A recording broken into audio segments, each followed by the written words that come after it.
Hey guys, welcome to another live stream of NAMA. We're excited as always. We got a couple big questions, not a whole lot of questions, but the questions we have are bigger topics than normal, I think. So as always, if you want to ask clarifying questions or you have a new question you want answered, make sure to post it on Patreon. That's where we're going to see it most. If you post it to YouTube, we'll probably see it. If you post it to Facebook, we might see it. So Patreon is the best bet if you want us to answer it tonight. Otherwise, we'll add it to next month's queue. We're just going to give a moment for people to log in who may or may not be here. Yeah, anything you want to say? Not yet. At the beginning? No? I'm always saying things and I have to say them over again because nobody was Let us know where you're watching us from, who's watching us. Hi. Post in the comments. Like there's a lot of glare from the TV on my glasses. Hello. We've got a rant for you today. We're going to show a video with the rant. All right, we got 4 people. We got 4 people. We'll go ahead and get started. Okay, so the rant for this evening. It's sort of a rant. It's kind of less of a rant than normal. It was posted to our Facebook group, a video of a professional dog handler team working. And I want to take the opportunity to train your eye to see what you're looking at and also help you understand kind of where what you notice kind of outlines the basic camps in the nosework community. So I'm going to play it already sparked some debate on the page itself. So make sure, if you haven't seen a post on our Facebook group, join our Facebook group and read the post and join in on the debate. I wanted to continue that, so maybe we can continue this debate on this in the comment section for this video. But I'm going to show you the video. I'm just going to hold the phone up to the screen. Sorry, we're so ghetto and we don't know technology very well. But we're going to watch this video and then we're just going to talk about what to notice about this video. Maybe if it doesn't want to. Here we go. So it's just a pretty simple video of a handler and a dog.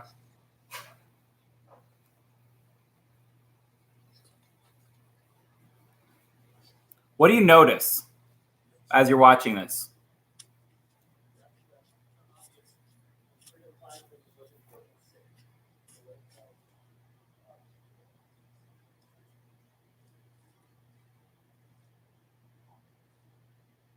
Okay, so that's basically enough of the clip for you to understand where we're coming from. So what do you notice? And basically, I think there are 2 camps people are going to fall under. Either you noticed, wow, look at how intense that dog was hunting for the odor. How the dog, clearly, the only thing in that dog's universe was the hunt and to find what it was looking for. And the other camp of people is, look how well that dog communicated with its handler when it found it, right? And so he dramatically sits and he follows the handler's indications about where to search with his hand and presentation. And don't get me wrong, both of those things are important, but basically they're going to separate the 2 camps of nosework that we find ourselves having in today's climate. To me, the most interesting thing is the hunting part. That, we can train a dog to do anything we want when the dog finds it, but what's not as easy is to get a dog to focus with that much intensity. That takes a special dog or a special training system, right? Yeah, and he was lovely. He's a very nice dog. I would be very happy to run that dog. So what do you notice?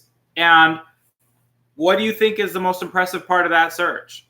And to the average person watching, what do you think they notice, right? I definitely know that when I have students who go take a workshop or a class with one of these police type trainers, they're most impressed with the indication. And they don't come back telling me, wow, how amazing hunt drive the dogs have. That's not what they're talking about. And it's like, well, why not?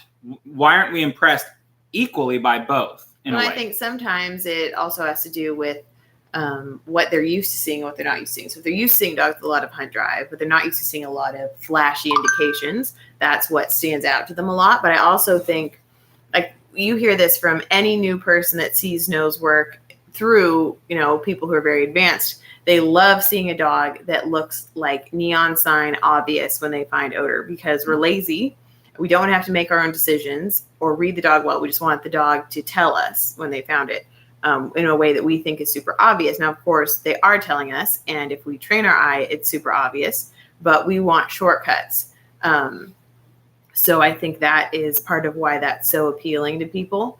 One thing I noticed more upon second viewing of the video is how much the handler is testing the dog's alert every time. If you notice, he checks the line when the dog alerts.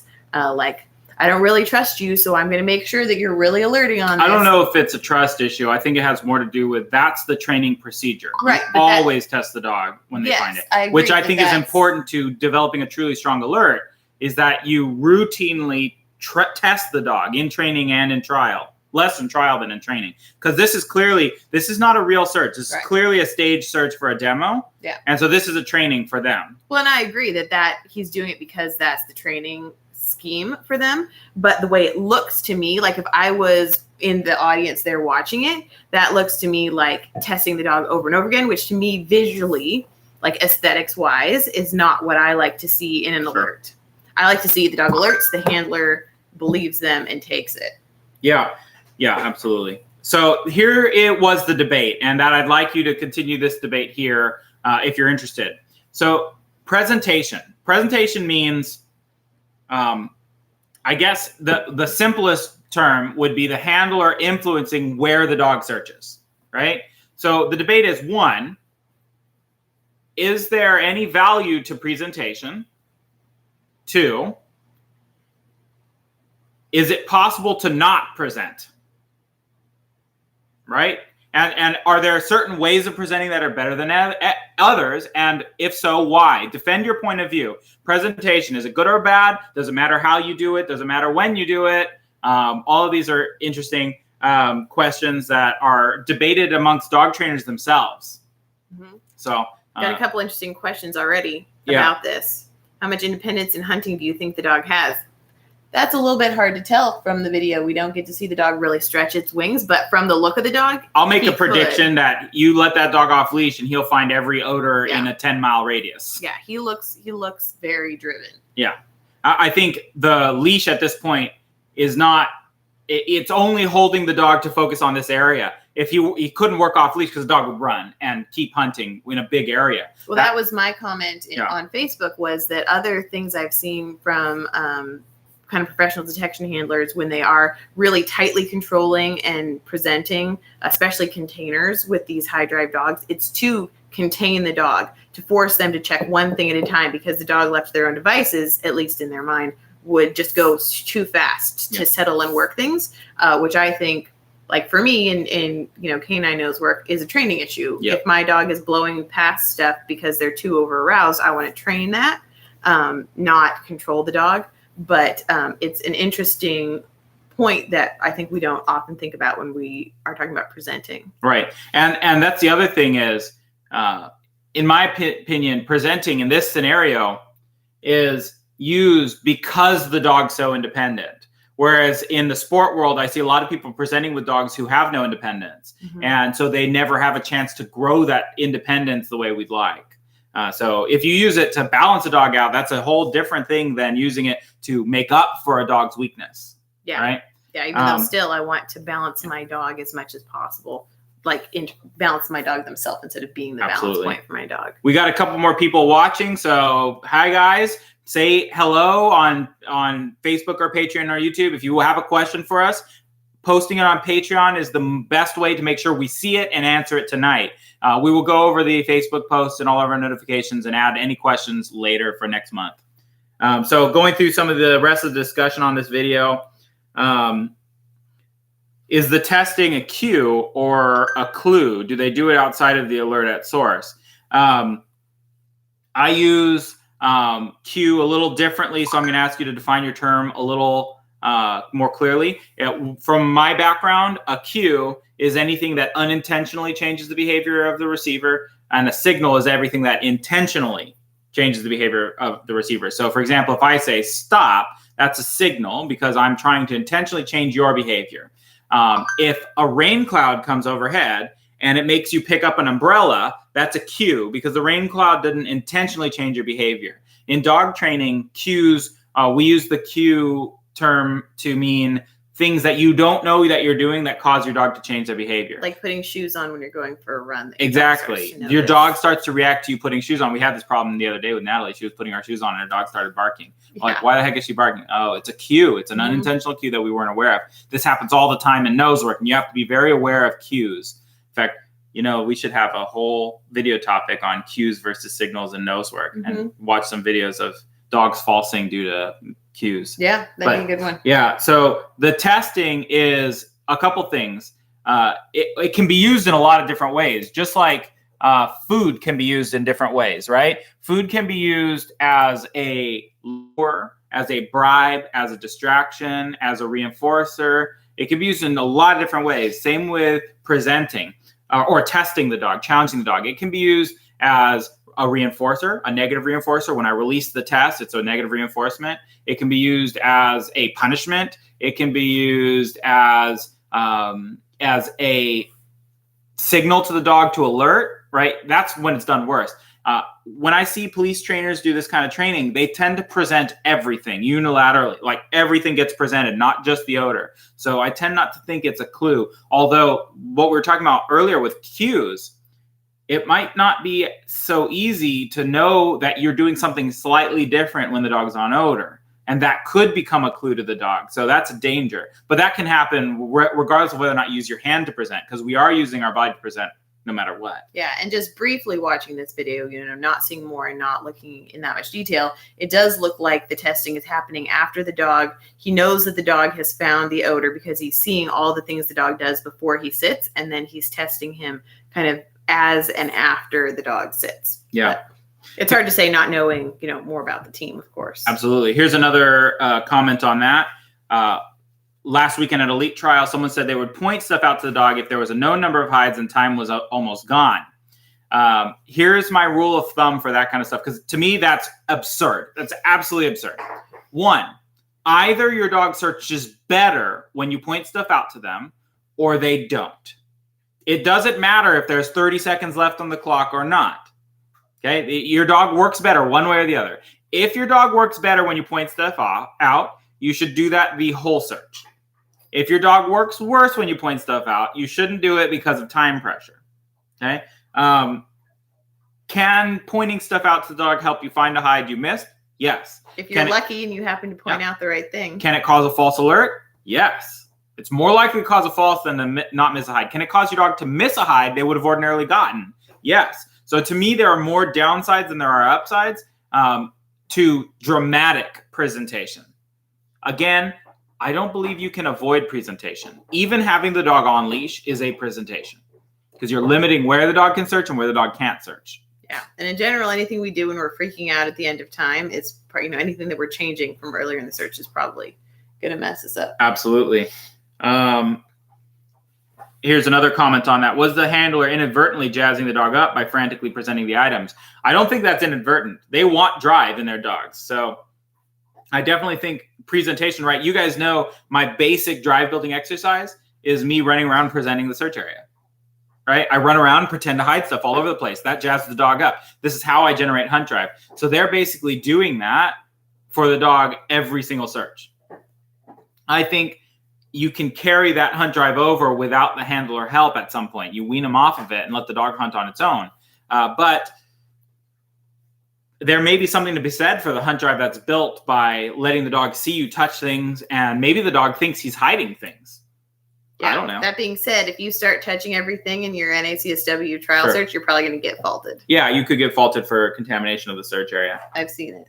Yeah. So if you've got a defense for presentation, I want to hear it. Here's another question. Does it make a difference if you're in the sport world of nose work, in the professional world of nose work, or in the pet world? Those are three different worlds, three different outcomes for the dog. Does it make a difference which world you participate in, whether or not you should present? That's a question for all of you guys. I want to hear your answers. All right, are we ready to get into questions? Yeah, let's go ahead and get into questions. Let me scroll down to the first question. Keep going. Okay, so the first question, one of our students saw some people talking about blocking, and what in my dog training language, we call it overshadowing. So if your dog knows birch, for instance, when you introduce a new odor like anise and clove, sometimes birch overshadows the other odors. So the dog won't go to them and instead goes to the odor, their anchor odor, the odor they know best. And the question she has, it seems to be more of a training issue to me, or is it a handler problem of misreading the dog when they're expecting a certain alert and not knowing how to read the dog? So then she goes to explain that blocking, what she means by blocking is overshadowing. So I think she hasn't seen this in her own dogs that she knows of, but she was just hearing people talk about it. I personally believe, and one of the things I'm super happy about in the new rule changes for NACSW is that they make you do all 3 odor ORTs before NW1. I think that's brilliant. Yeah. It's what I've already been telling my students to do for a long time. So it's really good. I think if you do birch first, and you go to one of there's a lot of trainers who train this way, right? And there's logic to it. So don't think I'm just bashing them, but I think in the end, it doesn't make sense. So if you go birch and then they don't introduce your dog to anise until you've passed your NW1. So you're looking at a year, yeah. 3 months to a year of training, because oftentimes the trainers who hold you back from anise also hold you back from trialing. So they want you to train for a long time before you enter a trial. And so you train for a long time, then you do your ORT, then you get into an NW1, then you do your NW1. So you're looking at a significant amount of time. Yeah, at least a year, probably more than a year of training on birch only. Then you introduce anise. You have a year of a reward history on birch and almost nothing on anise. Then it would make sense that the dog would respond to anise or birch more than anise. Just like if I teach my dog a sit from day one, and they go years learning a sit, and now I teach them a stand, right? They respond to sit better than stand. That's not like, we all know this. We all have tricks that our dog responds better to and worse to. And it is a mixture of what's reinforced most and best, and what is difficult. So a difficult trick, sometimes the dog does difficult tricks better because they had to work harder on them, but sometimes difficult tricks they don't. And I think one of the things we tend to do is when we introduce anise and clove, we also introduce harder odor problems. And so that can get in the way of our training as well. So I think this is possible. If you introduce the odors in close proximity to one another and then don't emphasize one odor over another, you're going to avoid that problem completely. Yeah, but the way that we train our students and the way that we were trained originally, I've never really seen a problem. I do see a problem, a more common problem, where an easy problem will overshadow a hard problem. Okay? And that doesn't matter what odor it is. If I make a hard birch hide and an easy anise hide, the dog, even if he catches the hard one first, will choose to work the easy problem and leave the hard one behind. And we can create this kind of an overshadowing through pattern training, whether we like it or not. So, for example, another thing I see is high hides overshadowing low hides. I know a lot of dogs who prioritize high hides instead of low because of training. Why do they do this? Well, just think about it. When the dog finds the hide 12 feet up in the air, what does the handler do? Wow, oh my gosh, I can't believe my dog just did that. You're so good, puppy, right? And the dog finds a ground hide. What does the handler do? Yes, find another. Right? I mean, like, it's clear night and day. Which one should the dog pay attention to? Obviously the hide one, right? So that's one. And you can also have that just with like only setting hides that are between like 2 and 6 inches above the ground. And then your dog is not going to search the ground very well. And they're not going to search higher than 6 inches very well. And we can train a dog to prioritize pattern over finding the hide. That's called cataloging, right? So the perimeter or the pattern of the room overshadows the odor itself. Or we can teach the dog that thresholds overshadow things and this and that. This is just basically my basic patterns theory, is that we need to be careful about how our training will overshadow hides and decide what things we want to be important to our dogs. And this actually segues into one of the later questions on setting single versus multiple hides. Oh, I thought you were going to say the one about cocktails. Oh, well, maybe that one too. But, part of why we advocate for a lot more single hide problems than multiple hide problems is because you're going to have those easy hides or more liked hides overshadowing the ones the dog either isn't as drawn to for whatever reason. And then they're going to put those off until later, catch them, go look for something else, and then come back. And then you get cataloging, skipping hides, seeming converging problems that may not really be converging problems. Do you have anything else to say about that question now that we're on it?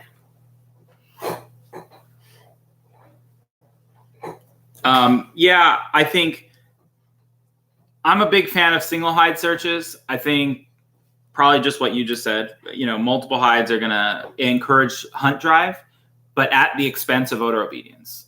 So there's a time and a place. Exactly. If you want to build hunt drive, it's a good way to build hunt drive. But I think there are other ways to build hunt drive that don't hurt your odor obedience. And also there's ways of doing multiple hides that don't hurt your odor obedience, like picking up the hides after your dog finds them. Although you can still have the initial cataloging. Absolutely. Which if you pick them up, if the dog catalogs it but doesn't alert on it, you pick it up anyways, that'll go away. Yeah. The dog won't leave them for you to steal them. With a couple people right now. Yeah. So yeah, in my opinion, the advantage of and in fact, I actually like blank searches the best. Blank searches are I think really good. They increase odor obedience, they increase hunt drive, they do a lot of things for you. But single hide searches increase odor obedience. They teach the dog to focus. They teach the dog to work a problem once you found it. Don't leave and try to find an easier problem. They allow the handler to work on themselves and their handling issues. I think sometimes there's just things that are just too much. If you have too many problems going on, the handler can't handle it.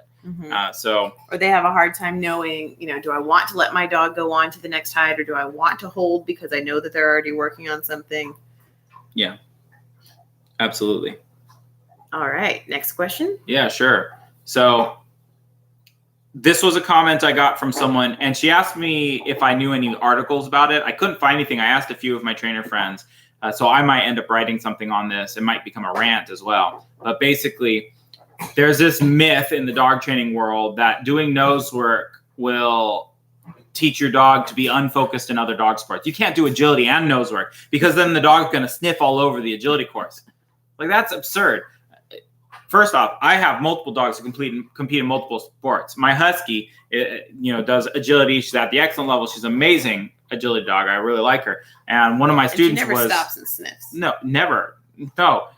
And some of the agility dogs who don't do nose work do stop and sniff because they're poorly trained. Okay. So here's my basic defense of why nose work increases focus, or I should say good training increases focus and bad training decreases focus. In nose work, if the dog sniffs around, it's still a problem for us. We don't want our dogs just sniffing around. They need to be focusedly sniffing for the odor. That's their job. Okay. Not to go and sniff the tree over here and sniff the grass over there. That's a huge problem in nose work, is dogs crittering, what we call, right? We have a whole bunch of tools to fix crittering in the nose work world. In fact, we have some of the best tools because we have to decrease crittering while not suppressing their sniffing at all either. Okay. So we have some really cool tricks that I've had students who quit obedience, who quit agility to do nose work because their dog sniffed the whole time. We fix the problem in nose work. And about a year later, they go back and they excel in obedience and agility because of nose work. Yeah. Because they learned how to access what their dog wants, how to read when the dog's distracted, how to make the dog less distracted, how to increase drive. They learned all these skills that they should be learning in their agility and obedience classes. But let's face it, not all trainers know how to do this. Not all trainers are that great. Yeah. It also teaches you as the handler how to pay attention to your dog and to not just be completely focused on you and what you want out of what you're doing. And bringing that awareness into other sports can also help your dog be more focused on you and pay more attention. Yes, absolutely. I don't know where this myth comes from. I think it comes from, and here's the other thing. The trainers that I know of that say this all universally don't do nose work. So they universally don't know what they're talking about. Yeah, they're afraid of trying it, or they poo-poo nose work because it's the retired dog sport, or Right. the easy sport, or the reactive dog sport, or whatever. Which, keep in mind, that was the AKC's attitude towards nose work, basically, until they developed their own version of it. Then AKC people were like, "Oh, nose work, let's do it." But until that point, they were like, "Oh, nose work's not a real dog sport; it doesn't really count," which I thought was kind of weird. So they tend not to know what they're talking about, and they tend to be, I think, threatened by nose work trainers. I think because nose work is so exciting and obedience is so boring that I think they're worried about losing all their dogs to nose work. Could be. There's also a huge influx. I love obedience, and I the thing is, obedience is not boring if you know how to teach it right. Yeah. There's also a huge, like, nose work exploded kind of out of nowhere. And so there may have just been a general, like, fear for their business and competition from all of these new trainers or people who, added nose work to what they're already doing. And it can be, small business owners, especially when there are, like, a lot of trainers in a small area, it can be hard not to be overly protective of what you think of as your territory or whatever, because it's your livelihood.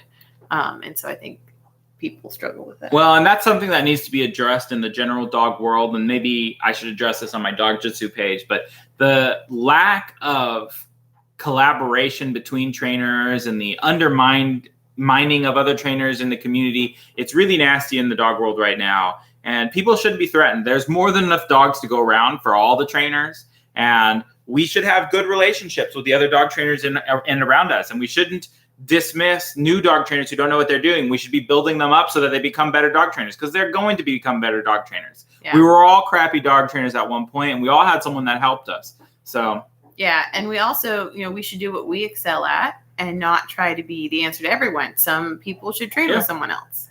We refer people out all the time. It's like, look, we're not a right match. You don't match with my philosophy in one way or another, but I think you might match with this dog trainer. So that should be something that's not threatening to other dog trainers, to refer out. And even if you even to other nose work trainers, we may train the same sport, but you don't train the same as I do. And people get something different from me than they get from you. And they might even get benefit from training from both of us, right?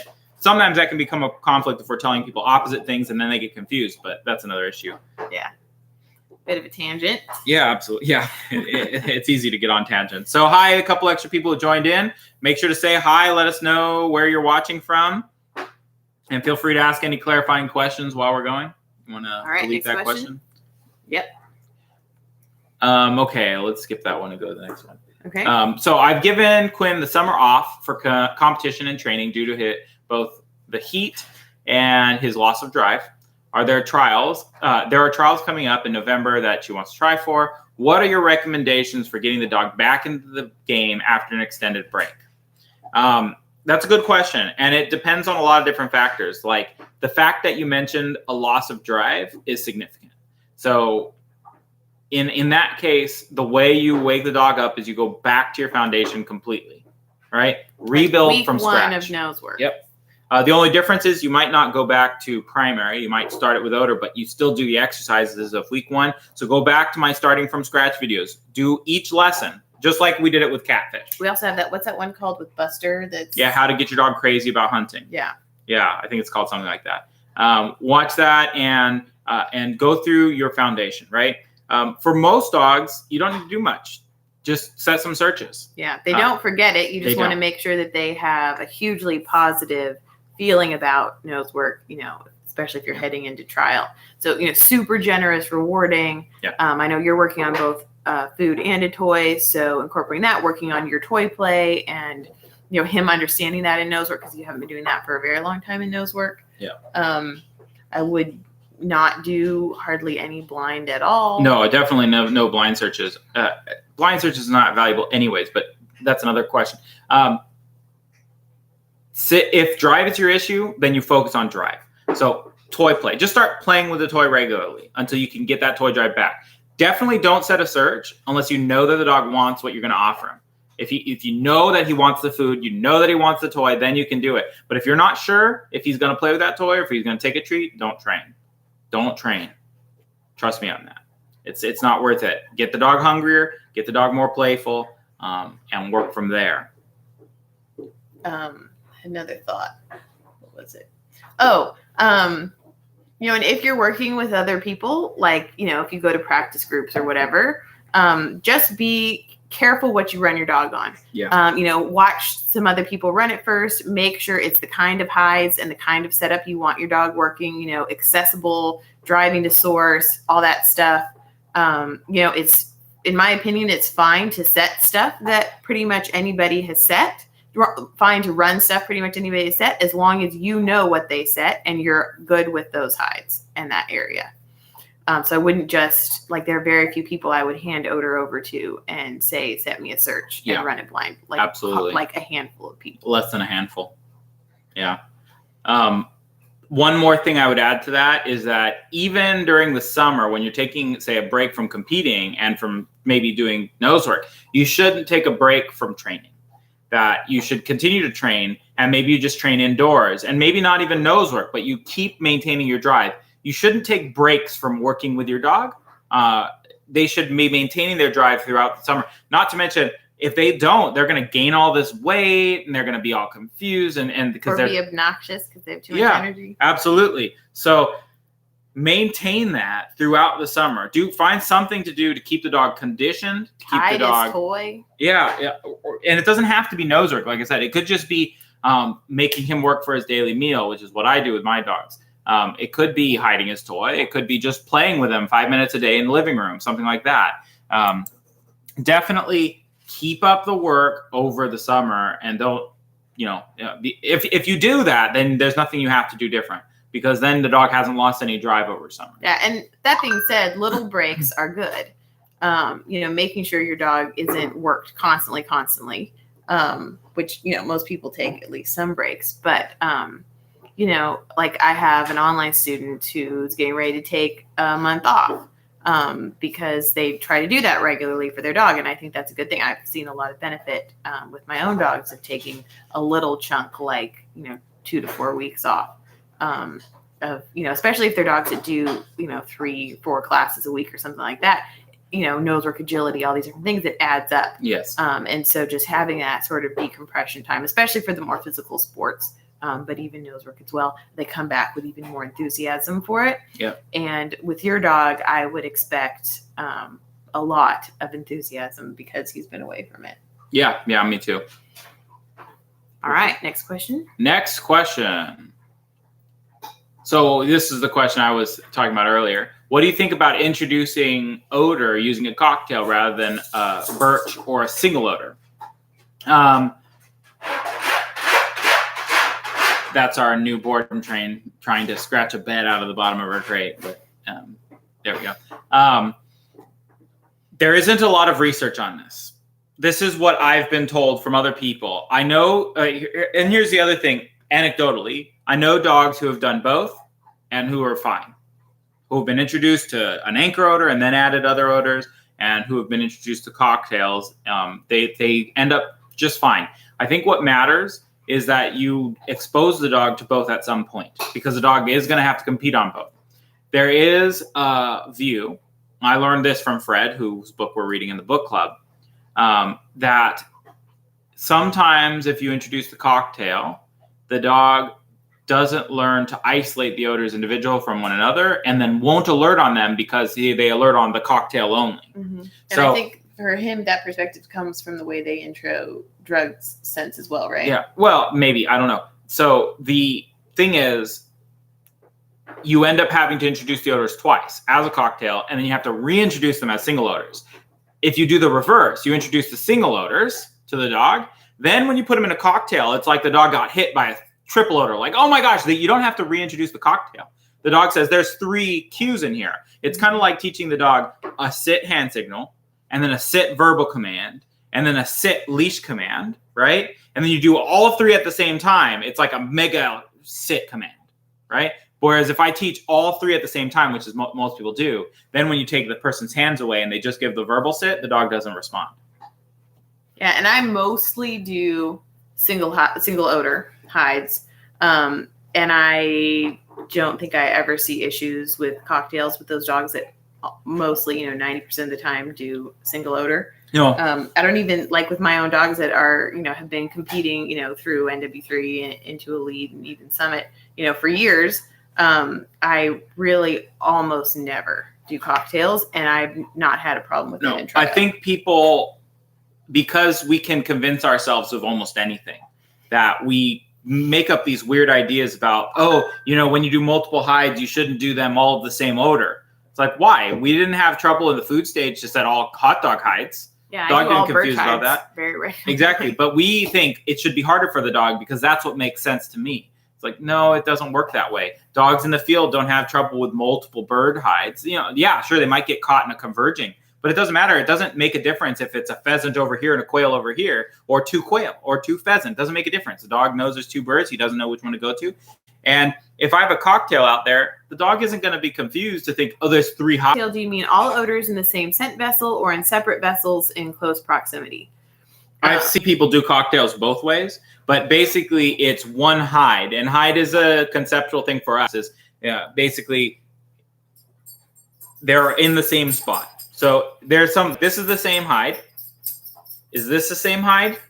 Maybe. Is this the same hide? No. So there's somewhere between here and here where it becomes not one hide anymore, and it's totally in our heads, and somehow we transmit that to the dog. This. That's your 2 hides? That's probably, yeah. Maybe even here. Really? Yeah. I think a dog can tell the difference that there are 2 things here. Yeah. Right?